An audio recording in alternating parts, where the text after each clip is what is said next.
Hi, I'm Mike. And I'm David. We're Ono Outsiders. So what are we going to be doing today? Today we're going to be doing a review of different types of fishing reels and different types of fishing line. I thought there was only one kind of line. No, there's a whole bunch of different lines. You have braid, copolymer line, you got monofilament, and you got fluorocarbon. All for different situations. I have no idea what you just said. Let's go over it then so you get more informed. Okay. Here we have a bait cast reel.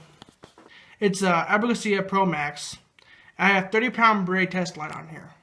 Braid, you can have up a huge pound test, but the diameter of braid is smaller than like a 8-pound monofilament.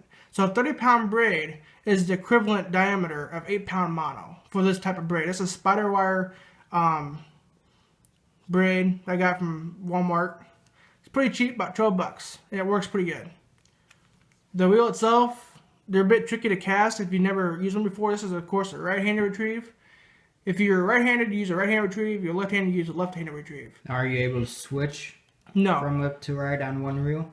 No. When I go over to a different reel, though, you are able to. Here we have a Shakespeare Durango that has a variation of both left-handed retrieve if you're right-handed and right-handed retrieve if you're left-handed.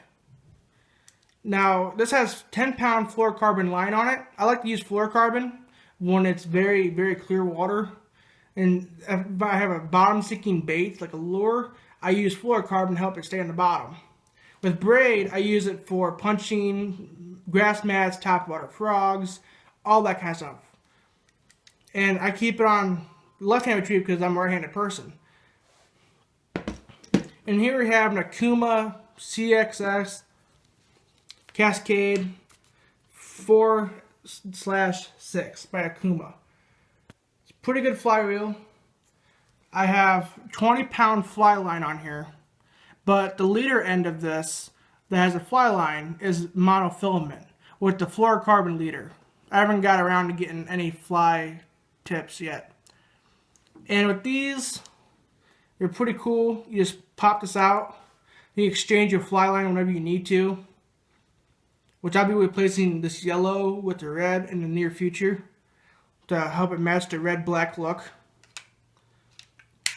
This is your drag setting for your fly line.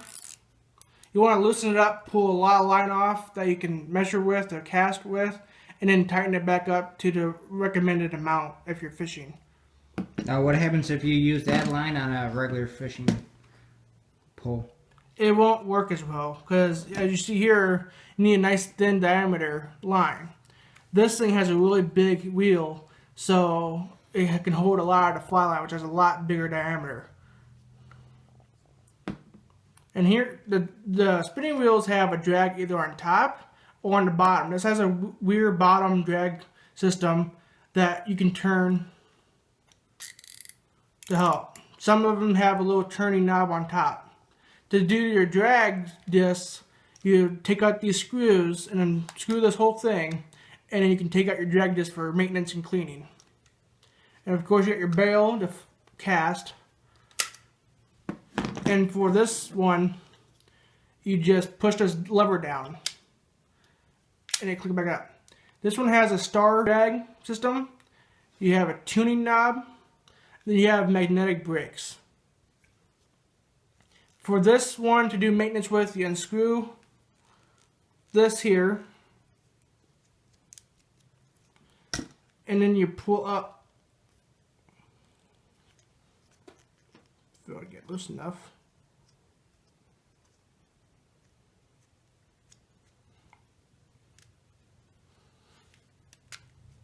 And you just pull it like this. Here you have the bait cast assembly.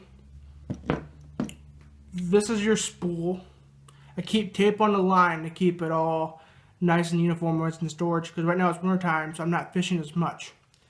And these are all your brake magnets that you use to tighten it up. This depends how fast your spool moves.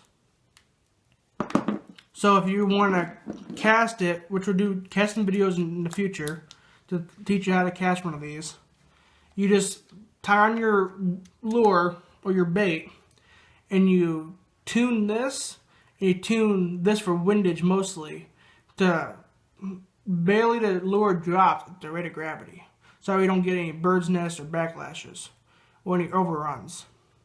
And your drag, you just set at what you want it to be. Basically, for braid, you want to use it for topwater or for really big fishing, like for catfish. Use an 80-pound braid in the murky rivers if you wanted to. For fluorocarbon, I use it for more clear presentations, or of course bottom sinking baits or lures. Or I'd use the braided line and I'd tie on a fluorocarbon leader using an FG knot or a Burton knot. For the fly line, you tie a nail knot or a uni knot just to tie on the fly line to the leader, which would either be a sinking leader or a floating leader. Right now I have a floating leader, which is monofilament, which monofilament line floats, braid floats, fluorocarbon sinks, and a copolymer is a mixture of both fluorocarbon and monofilament. There's also a type of fluoro braid out in the market right now, which is both braid and fluorocarbon, that I might be getting in the near future. But for monofilament, the brands I like a lot are Berkeley Transoptic, usually in 10-12 pound test, Berkeley Vanish fluorocarbon, which I have on here, and then I have Spiderwire braid. I've tried a Power Pro braid, and it frays really fast and it breaks a lot. This thing has pulled in multiple fish, and I haven't had any fraying yet on it. I haven't had any breaks, any tears. I've hit it on rocks. It hasn't had any issues. I haven't caught a muskie by mistake using a lure, and the muskie's teeth did not fray up the line that bad. And I was still able to cast it out, though. If you catch a fish with teeth, you want to change out your lines if you catch one by mistake, or use a steel leader, of course. So like, favorite, subscribe, share with people and your friends and your family. We're Illinois Outsiders. And of course, comment what you want us to see us do. We do reviews, we do fishing tips, fishing, anything outdoors, we're going to do it.